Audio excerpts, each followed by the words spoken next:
그 사람의 인생이든 또는 하는 일이든 처음에는 좋았는데 갈수록 좋지 못한 경우들이 있죠. 좋았던 관계가 갈수록 깨어지기도 하고요.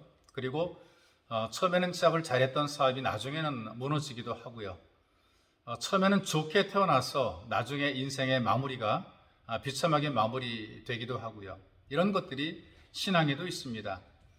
처음에는 열심히 최선을 다했다가 갈수록 식어지고 나중에는 아예 믿음에서 떠나버리는 그런 경우들이 있습니다. 야곱이라고 하는 인물이 처음에는 자기를 가까이 해주신 하나님의 은혜를 잊어버렸습니다.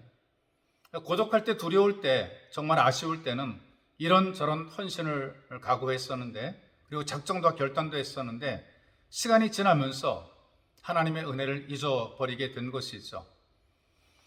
하나님을 체험한 이후에는 내가 베델로 가서 예배자로 살겠다고 다짐을 했어요. 그런데 일단 발등에 급한 불이 꺼지게 되니까 자기가 살던 편한 자리를 만들어서 자기를 위해 집을 짓고 짐승을 위해서 우릿간을 지었습니다.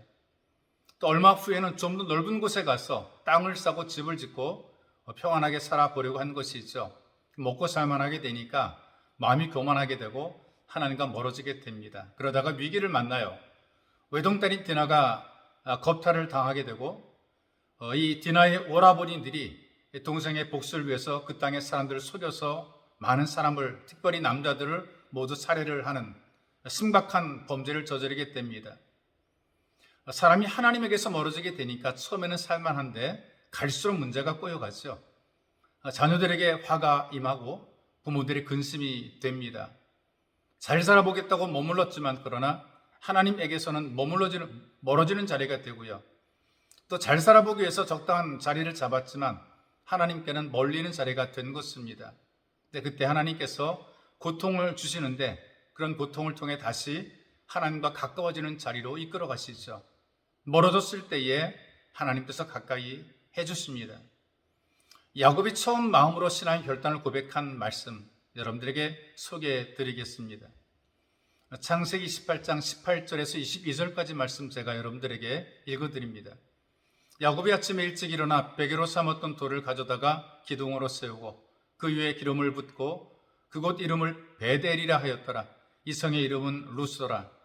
야곱이 소원하여 이르되 하나님이 나와 함께 계셔서 내가 가는 이 길에서 나를 지키시고 먹을 떡과 입을 옷을 주시어 내가 평안히 아버지 집으로 돌아가게 하시오면 여호와께서 나의 하나님이 되실 것이요 내가 기둥으로 세운 이 돌이 하나님의 집이 될 것이며 하나님께서 내게 주신 모든 것에서 10분의 1을 내가 반드시 하나님께 드리겠나이다 하였더라. 야곱이 작정하고 헌신한 것이죠. 그 사람들이 가까워지기 위해서 세 가지를 잘해야 된다 그래요. 첫째는 자주 만나야 된답니다. 아무리 오래 친구라도 오랫도록 떨어져 있게 되면 안 만나게 되면 멀어진다는 것이죠. 만나고 싶어서 아침에도 만나고 저녁에도 만나고 계속 만나고 그렇게 만나게 될 때에 할 말도 많아지게 되고 또 그만큼 가까워진다는 것입니다. 또 두 번째로는 대화를 자주 나누어야 한다는 것이죠. 내 속에 있는 것을 서로 말하고 대화를 통해서 상대방을 이해하게 되는 것입니다. 소통하는 것이죠. 그리고 세 번째로는 상대방을 위해서 서로 봉사하는 것입니다.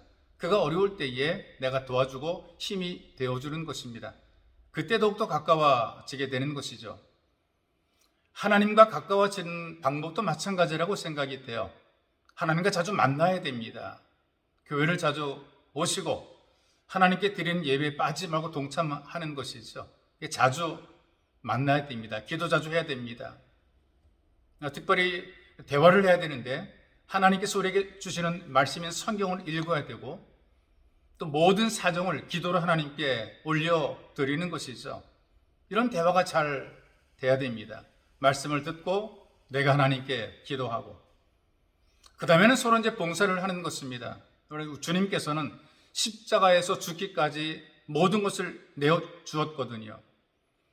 정말 우리도 정말 이 주님의 은혜를 안다면 이 주님을 위해서 기꺼이 봉사하는 것 결코 아까운 것이 아닙니다. 사람들이 하나님과 가까워져야 되는데 자꾸 하나님과 멀리 떠나죠. 세상에서 쓸 수 있는 백을 자꾸 가까이 하려고 합니다. 아무런 빽이 없어서 아무것도 기댈 것이 없을 때에 그때 오히려 사람들이 하나님과 가까이 하게 됩니다. 이게 오히려 더 하나님과 가까이 하는 좋은 기회가 될 수 있죠. 저는 세상에 믿을 것이 없는 것, 빽이 없는 것이 얼마나 감사한지 모릅니다. 우리가 살아가면서 세상에서 믿을 것이 없다는 것이 너무나 감사한 겁니다. 오직 하나님만 바라보고 하나님만 믿게 되는 것이 정말 감사한 것이죠. 하나님을 빽으로 삼는 것이 정말 귀한 것입니다. 야곱은 이 사건 이후에 기도의 사람이라는 칭호를 얻게 됩니다. 믿을 것도 없고 빽도 없고 아무것도 없을 때에 하나님께 엎드려 기도하고 이후에 기도의 사람이라는 칭호를 얻게 되는 것이죠. 시편에 야곱의 하나님이라고 그럴 때에는 기도를 들으시는 하나님이라 이제 그런 표현으로 사용을 하게 됐어요.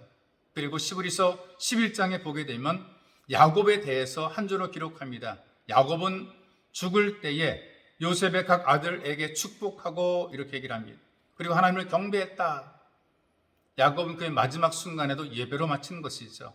마지막 순간에도 하나님을 가까이 하는 것이 끝까지 잘하는 것입니다. 처음에도 잘하고 마지막까지 잘하는 여러분들의 삶이 되시기를 주님의 이름으로 축복합니다. 전능하신 하나님 아버지, 우리가 예수 믿고 은혜를 깨달아서 첫사랑을 기억하고 첫사랑의 마음으로 충성하며 최선을 다하는데 신앙의 모든 과정 속에서도 주님과 멀어지지 않고 늘 주님과 가까이 최선을 다하게 도와주시고 우리 인생의 마지막이 될 때까지 가면 갈수록 더욱더 주님과 가까워지는 삶이 되게 하시고 오직 주님만 의지하는 믿음이 될 수 있도록 우리를 도와주옵소서. 그래서 처음보다 나중이 더욱더 주님과 가까워지고 하나님의 손에 붙잡혀 쓰임받는 삶이 되게 도우소서. 보배로 오신 예수님의 이름으로 기도하옵나이다. 아멘.